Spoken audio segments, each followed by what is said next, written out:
The night air pressed heavy against the farmhouse windows, carrying the scent of damp earth and wood smoke.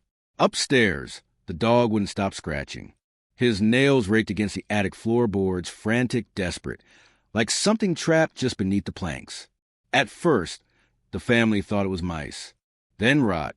But when the scratching grew louder, sharper, paired with low, guttural whines, unease seeped into the walls. They tried to call him down, but he wouldn't budge. The attic, it seemed, held something he couldn't ignore, something buried deep that was never meant to be uncovered. If you're drawn to dark mysteries and cinematic storytelling, you'll want to stay with me. Stories like this can leave you haunted. Consider following along for more. The Miller farmhouse stood on the far edge of Ravens Hollow, a place where paved roads ended and dirt tracks cut through pine and corn. The house had been in the family for 3 generations. White clapboard siding, a wraparound porch sagging with time, an attic that smelled of dust and secrets. It was nearly midnight when the noise started. "Boone, knock it off!"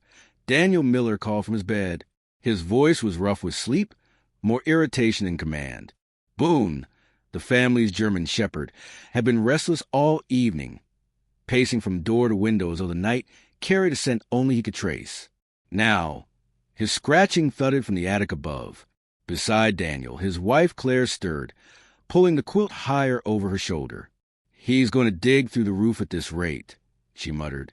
Daniel sighed, swung his legs over the bed, and reached for his boots. Boone was a good dog. Too good. He'd once belonged to a K-9 unit. Retired after an injury no one could see, but the dog still carried in his limp.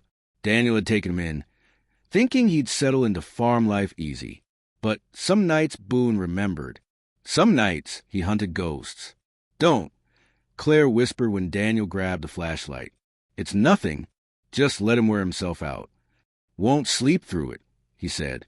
The floorboards creaked under his weight as he climbed the narrow stairs. The attic hatch hung low in the hallway ceiling, a square of shadow framed by old wood. He pulled the cord, and the ladder groaned down like it resented being disturbed. Boone's scratching stopped. "Boone!" Daniel called softly, shining the light into the darkness above. The dogs had appeared in the beam, ears pricked, eyes wild. He barked once, sharp, then shoved his paws against the floorboards with renewed fury. "Jesus!" Daniel climbed up, dust motes swirling around him in the beam of light. The attic smelled of cedar and mothballs, old trunks stacked in corners, a rocking horse with one eye gone. Boone ignored all of it. He was fixed on a spot near the far wall, nails tearing splinters from the wood. "Stop." Daniel grabbed the dog's collar. Boone whined, deep and guttural, his body straining forward with strength that belied his limp. His fur bristled under Daniel's grip. Something shifted beneath the boards. Not the wood, not the dust. A hollow sound, like there was space below. Daniel froze. He pressed the flashlight against the floor, rapped it once with his knuckles. The sound echoed differently, sharp and empty. Boone growled low. Claire's voice carried faintly from the bedroom. "Daniel? What's going on?" "Nothing." He called back too quickly, too flat, because it wasn't nothing. He pulled Boone away, dragging him toward the ladder. The dog fought him the whole way, whining, barking, straining. Only when Daniel shut the attic door behind them did Boone fall silent.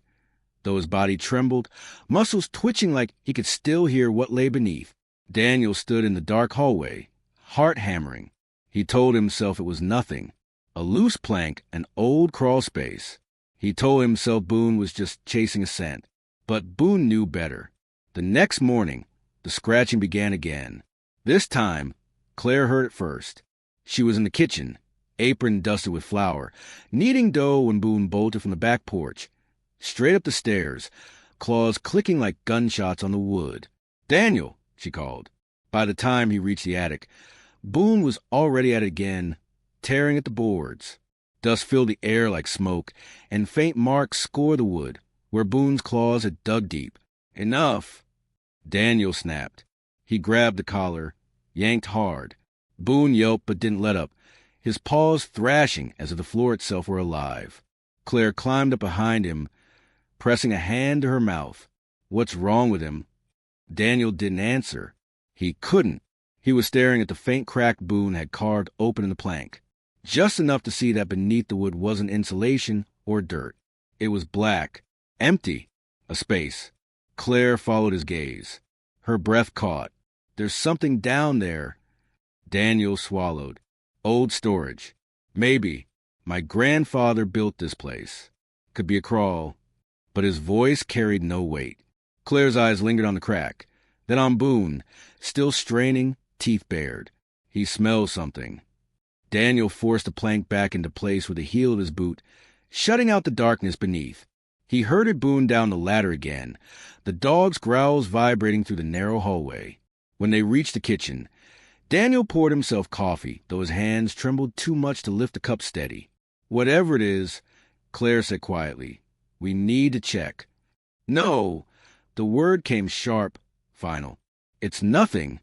Claire studied him, her flour-dusted hands resting on the counter. Why do I get the feeling you already know what it is?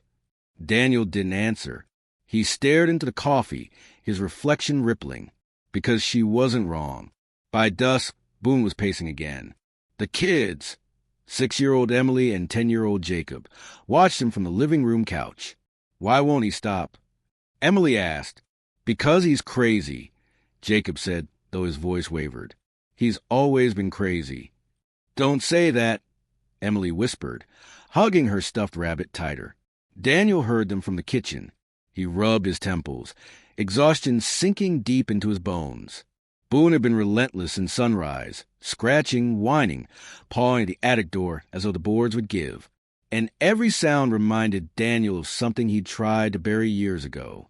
At night, after the children were asleep, Claire cornered him in the hall. Enough, Daniel. We can't keep pretending. That dog isn't letting it go. Her eyes held his, unflinching. She'd married him knowing he carried secrets, but even she didn't know all of them. Leave it, he said again, quieter this time, but no less firm. Claire's jaw tightened. If you won't open it, I will. And for the first time in years, Daniel felt fear not of what lay beneath the attic floor, but his wife finding it. That night, Boone's scratching reached a fever pitch. He clawed and barked, throwing his body against the boards until his paws bled. Daniel woke to the sound, the kind that ripped you from sleep with your heart already racing. He stumbled down the hall, grabbed the ladder cord, and yanked it down. The attic air was thick, suffocating. Boone had clawed through nearly an entire plank now, the wood splintered, raw. His paws were wet with blood. Daniel crossed the room fast, seized him, but Boone snapped free, teeth bared, not at Daniel, but at the floor. And then in one last furious thrust, Boone shoved his snout into the gap and barked into the darkness below. The sound that came back was an echo. It was a thud, soft, muffled, but human. Daniel's blood went cold. Claire's voice carried faintly up the ladder. Daniel. But he couldn't answer. Not yet, because Boone had already widened the hole enough for a beam of Daniel's flashlight to slip through, catching not dirt, not stone, but the pale curve of something buried, something shaped like a hand. The attic was silent after the thud. Boone stood rigid, hackles raised, a low growl rolling through his chest as the beam of Daniel's flashlight fixed on the pale curve below. It wasn't wood. It wasn't insulation. It was flesh. Daniel's mouth went dry. His pulse thundered, so loud it drowned out everything else. For years he had managed to bury this part of his life, the one thing he swore would never claw its way back into the light. And now, with one relentless dog and one thin plank, it was staring back at him.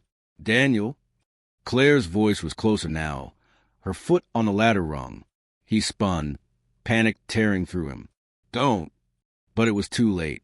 She climbed up, her face pale in the flashlight glow, her hand covering her nose against the attic's stale air. What is it? She whispered, eyes narrowing on the splintered gap. Daniel tried to angle the light away, to shield her, but Claire saw, her breath caught, sharp and ragged. Oh my God! Boone whined and pressed his muzzle against the crack again.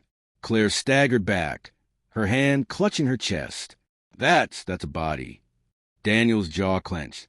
He wanted to deny it, to invent some other explanation, but the words wouldn't come. His silence said everything. Claire's voice rose. Daniel, what did you do? Downstairs, Jacob's voice called sleepily from his bedroom. Mom? Dad? Daniel's heart seized.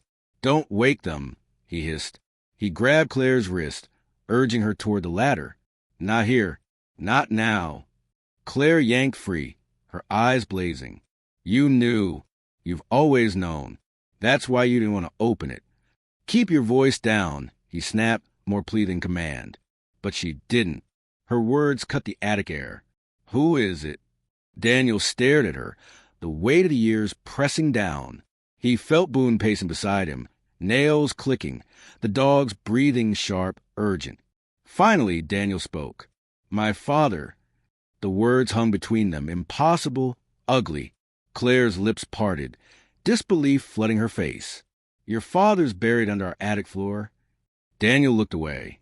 Not buried. Hidden. He wasn't supposed to stay. She blinked, confusion hardening into rage. What does that even mean? Boone barked once, the sound ricocheting off the rafters, as though demanding the whole truth. Daniel pressed his palms to his eyes, fighting for control. He died when I was 17. That's what I told everyone. Farm accident. But it wasn't. He was drunk. Came after me. Same as always. Only this time I fought back. Claire's breath hitched. I didn't mean to kill him, Daniel whispered. But when it was done, I had two choices. Call the sheriff, ruin everything my family built, or hide it. The attic was under repair then. Easy enough to. He gestured to the boards. I told myself I'd move him, give him a proper burial. I never did. Silence swallowed them. Only Boone's low growl filled the space, steady and accusing. Claire's eyes shimmered, but not with sympathy. You've lied to me for 15 years. I did to protect us, Daniel said, though the words fell hollow. Protect us? Claire's voice cracked. Or protect yourself? They climbed down the ladder, Boone following reluctantly, still turning back toward the attic. Claire moved through the hallway like a ghost, her steps light but unsteady. Claire, Daniel began. She spun on him. Don't touch me. Don't talk to me. Her voice was fierce, but her hands trembled as she gripped the banister. Down the hall, Jacob and Emily stirred in their rooms, unaware that their family's foundation had just split wide open. Daniel wanted to reach for her, to explain, but the memory of his father's last night burned too bright. The drunken rage, the blows that had rained down for years, the way Daniel had finally shoved back, hard enough to silence him forever. Some things could not be explained. Morning came gray and wet. Rain pattered against the windows, dripping from the eaves in thin rivulets. The house smelled of damp wood and unease. Claire stayed silent through breakfast, sliding plates in front of the kids without meeting Daniel's eyes. Emily chattered about school. Jacob sulked over cereal. Neither noticed the storm cloud between their parents. Only Boone noticed. He sat by the stairwell, eyes locked on the ceiling, every muscle tense. When the kids left for the bus, Claire finally spoke. We can't live here. Not with that up there. Daniel's chest tightened. We'll fix it. She laughed bitterly. Fix it? You mean hide it again? No. We'll move him. Tonight. Somewhere proper. Her gaze hardened. And then what? Pretend none of this happened? Pretend my husband isn't a liar who's been sleeping under a corpse. Daniel flinched. You should have told me, she said. I could have helped you, but you didn't trust me. Her words cut sharper than any blade. That afternoon, Daniel drove into town, mud spraying from his tires on the rural road. The rain had slowed, leaving mist curling over the fields. He parked outside the feed store, hands gripping the wheel too tight. Inside, he spotted Sheriff Colton Hayes near the counter, laughing with clerk. Hayes was tall, broad-shouldered, with a presence that filled the room. He'd been a friend once, back when Daniel was young and wild. Now, he was the law in Raven's Hollow. Daniel's got twisted. If Hayes ever learned the truth, the Miller name would be ruined. He turned before Hayes could see him, leaving the store without buying a thing. When he returned home, Claire was waiting on the porch, arms crossed, Boone at her side. You were going to the sheriff, weren't you? She said flatly. Daniel shook his head. No, I can't. You know what'll happen if I do. Maybe you should, she said. Maybe it's time the truth comes out. Daniel's chest burned. You'd let them take me from the kids? Her silence was the only answer he needed. That night, after the children were asleep, Daniel carried a crowbar up to the attic. Boone followed, tail low, eyes sharp. Claire stood at the base of the ladder, her face pale in the dim light. You don't have to watch, Daniel said. But she didn't move, though it groaned as he pried up the boards. Dust exploded into the air, choking him. Boone whined, pressing close. The first glimpse made Daniel's stomach heave. His father's remains were not whole. Time and rot had reduced him to bone. Scraps of fabric, the hollow shell of a man who once loomed like a monster over his childhood. Claire's hand flew to her mouth. Tears brimmed. God, Daniel. He forced himself to keep working, tearing away boards until the cavity yawned open. Boone barked, pawing at the skeleton as though it still held menace. Daniel knelt, sweat dripping down his temple. We'll move him to the woods. Tonight, no one will ever know. But Claire's voice shook. I already told someone. Daniel froze. What? Her face crumpled. I couldn't carry it alone. I called Hayes. He's coming. Rage lit his veins, hot and violent. He shot to his feet. You betrayed me? Claire's tears spilled. I had to. This isn't just your secret anymore. It's poisoning all of us. The sound of tires crunching gravel drifted in from outside. Boone barked sharply, racing to the window, tail rigid. Headlights cut through the rain. Sheriff Hayes. Daniel's world tilted. Every wall, every board of the farmhouse felt like it was closing in. Claire whispered, I'm sorry. But Daniel's eyes burned as he whispered back, You've destroyed us. The headlights carved two pale spears across the driveway. Cutting through the mist, Sheriff Colton Hayes stepped out of his cruiser, rain glistening on the brim of his hat. His boots sank into the mud as he surveyed the farmhouse with wary eyes. Claire stood frozen at the attic ladder, her breath trembling. Boone barked from the landing, sharp and furious, as if warning them of an intruder. Daniel's pulse pounded in his ears. He wiped sweat from his forehead, staring at the gaping hole in the attic floor where his father's bones lay exposed. The past was no longer buried. It was alive in the air, thick and suffocating. Claire whispered, Please, Daniel, let him help. Daniel turned slowly, his face caught between fury and despair. Help? He'll put me in a cage. Take everything I've built, everything we are. Boone growled low, pacing like he could sense the fracture between them widening. Downstairs, the front door opened. Hayes's voice carried, steady, authoritative. Claire? Daniel? You here? The floor creaked under Daniel's boots as he descended the ladder. His jaw was locked, his chest tight. Boone followed close, fur bristling, as if refusing to leave his side. Claire trailed behind, wringing her hands. Hayes met them in the hallway, rain dripping from his coat. His eyes scanned their faces, then flicked up toward the ceiling. You want to tell me why your wife sounded half hysterical on the phone? Claire opened her mouth, but Daniel cut in. There's nothing for you here, Colton. Hayes raised an eyebrow. Then why does it smell like rot in your attic? The silence was suffocating. Boone barked once, sharp, then whined. Hayes's gaze sharpened. Show me. Daniel's fists clenched at his sides. He wanted to fight, to shove Hayes back out into the rain, but he knew Boone's scratches had already written the truth into the boards upstairs. Claire stepped forward. It's his father, Colton. Daniel, he... Her voice cracked. Hayes's jaw tightened. I'll see for myself. He brushed past them, climbing the ladder with practiced ease. Daniel stood at the base, his entire body taut, every muscle screaming for action. Claire hovered near the wall, pale and shaking. Boone pressed against Daniel's leg, whimpering as if begging him to hold steady. In the attic, Hayes crouched beside the broken boards. His flashlight beam swept the cavity. Bones glinted white in the dust, fragment of cloth clinging like shadows. The sheriff's breath hissed through his teeth. He came back down the ladder slowly, eyes hard, unreadable. Start talking, he said. Daniel's throat worked. The memories pressed against him.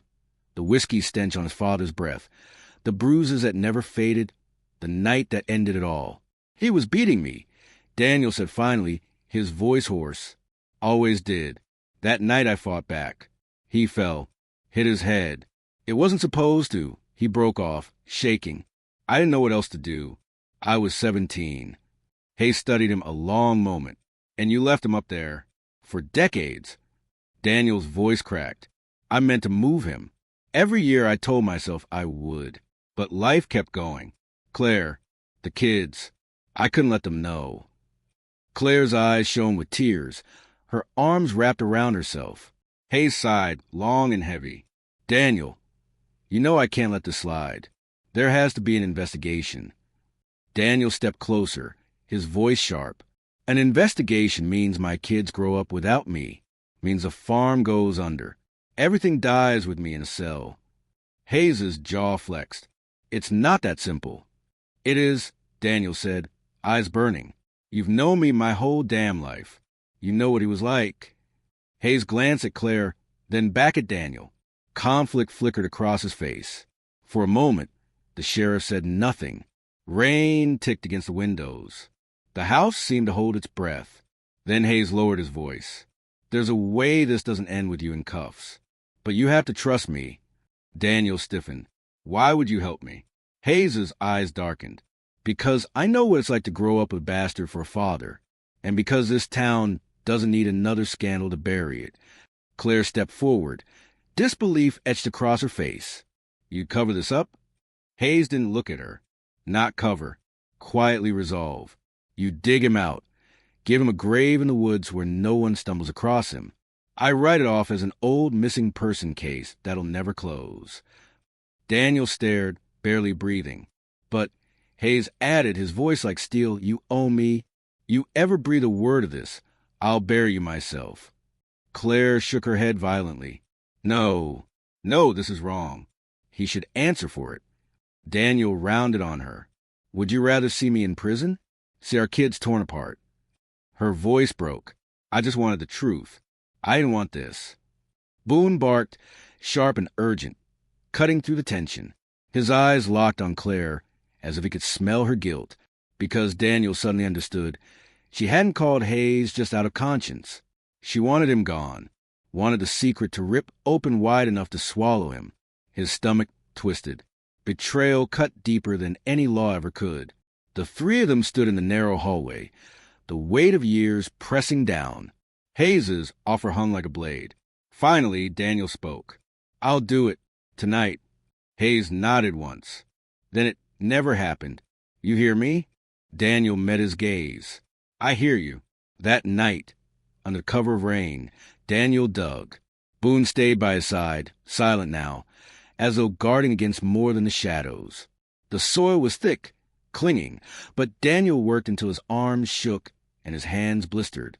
When the hole was deep enough, he lowered the bones in, one by one, wrapped in a tarp.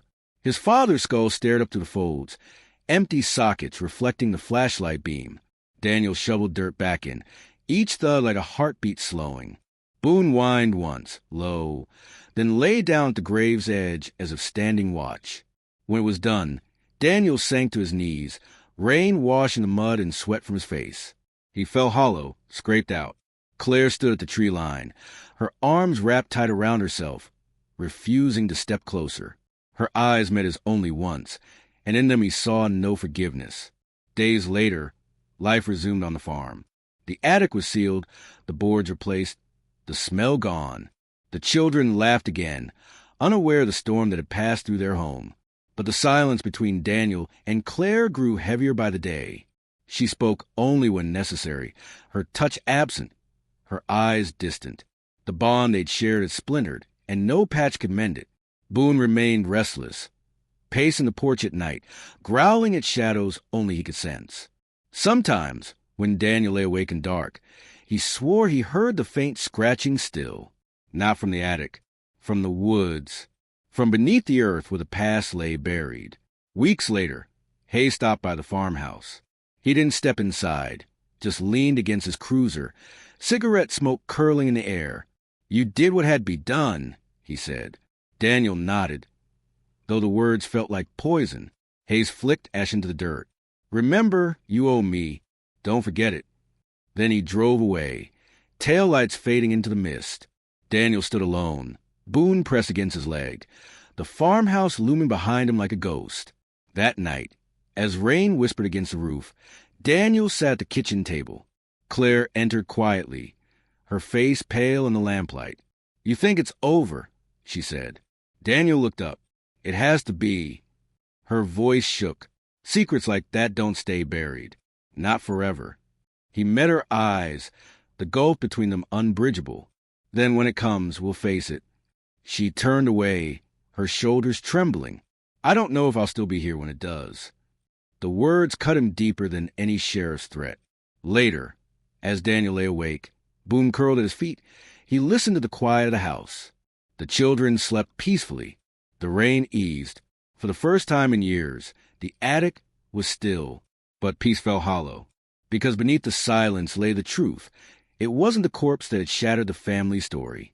It was a betrayal, and no amount of dirt could bury that.